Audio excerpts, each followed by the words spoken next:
and math. It really gives a kind of a comprehensive profile, and it will try to match scholarships to your profile. And it won't stop sending them to you until you tell them to stop sending you to them.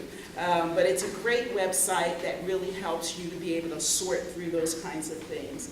Collegeboard.com has very good listing, very updated listing of scholarships that are available for all kinds of things that students have going on in terms of that.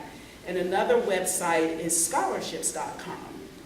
Those are probably the three best, I think, in my experience that I have, websites. I'm sorry, what's the first one again? FastWeb, just like FastWeb. FastWeb. FASTWEB, fastweb.com. And those three, I think, have been the most legitimate ones. They're the most updated ones, and you can start using them as early as you want. Profiling almost all of them except for maybe the one for College Board. Scholarship.com and FastWeb does your scholarship by profiling. And so they will send you information in terms of that. One of the big things about applying for scholarships, it is a job. It is something that students really have to comprehend in terms of being able to do. And they have to do it early. I think one of the biggest mistakes students make about applying for scholarships is they think that they should apply for them after they have applied for college. And honestly, most deadlines for scholarships are January and February at the latest. So November, you're planning to apply and deadlines are January 1st for admission. There are scholarships whose deadlines are in November and December.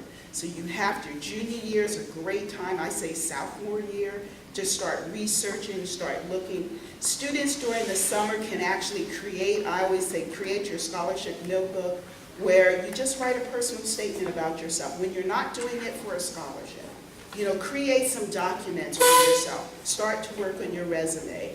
Do a personal statement about who you are and what you're all about. And put together that information so when you're doing the research on those scholarships, all you have to do is kind of tweak it. You've got it there. Because senior year, if anybody knows, is like the most anxious year with all the other stuff that you're having to do. And it saves some time with you already kind of doing that when things are slow, like during the summer. Create that little notebook, put that information on there, and just explore, because there are lots of things out there. And you need to look locally. There are a lot of local type scholarships from organizations, civil organizations that are local. Walmart, Burger King, Target, they all have scholarships. Kmart has them. Almost any business will have it. If you work for a business, check with your company.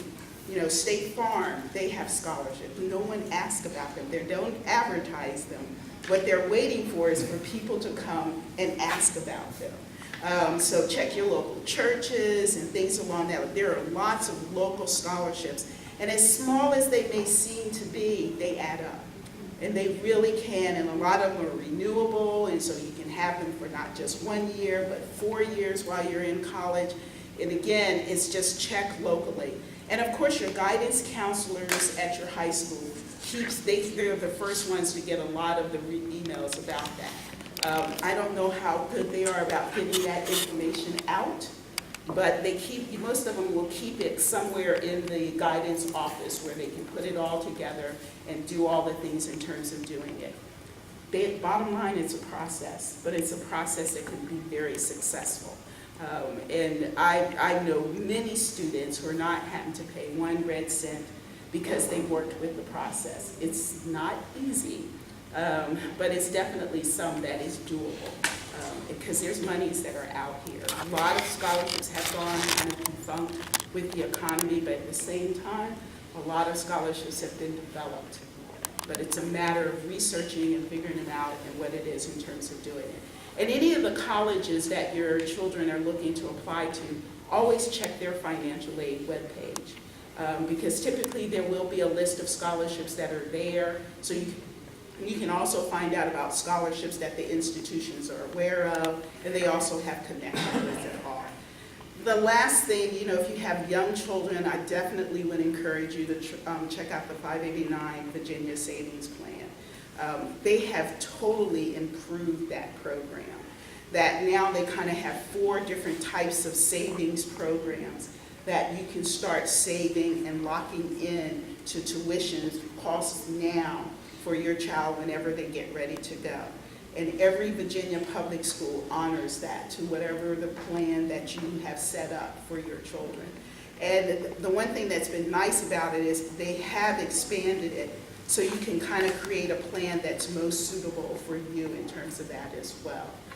The last thing is, it never hurts really if you talk to a good financial planner about the savings, because one of the things that always very tricky about financial aid and how you're applying for it, and I always feel for families that say they're saving for college, we've got kids who are saving for college, and all that information has an impact on how the monies from an institution is going to be given to you. And some financial planners have come up with some really neat way, I will just say it, to hide money. And it's not so much in terms of hiding it, as much as in making sure you have access to it, such as instead of putting savings in your children's name, put it in a grandparent name. And then the grandparent can give it to the child as a gift. And you all can be doing whatever you want with that savings account. The fact of the matter is it's in the grandparent's name and not in the child's name. Because almost every financial aid form, FAFSA, CBCS, one of the things they're going to ask are the students how much money they're making, how much money they have saved, and all of that impacts on the amount of financial aid that you could possibly get from the institution. Planners have a better idea about how to do that. Financial aid office probably will shoot me for saying that. But as a mother who went through that, you need to know. Definitely in terms of just understanding how to get the best use of your money and your child being able to go to the college of their choice. And that it doesn't have to be driven by money, basically because we're saying, we can't afford that. It's all affordable. It's just a way of being able to work it and manipulate it, because it can be done. So, questions? I think I covered a little bit of it. Thank you.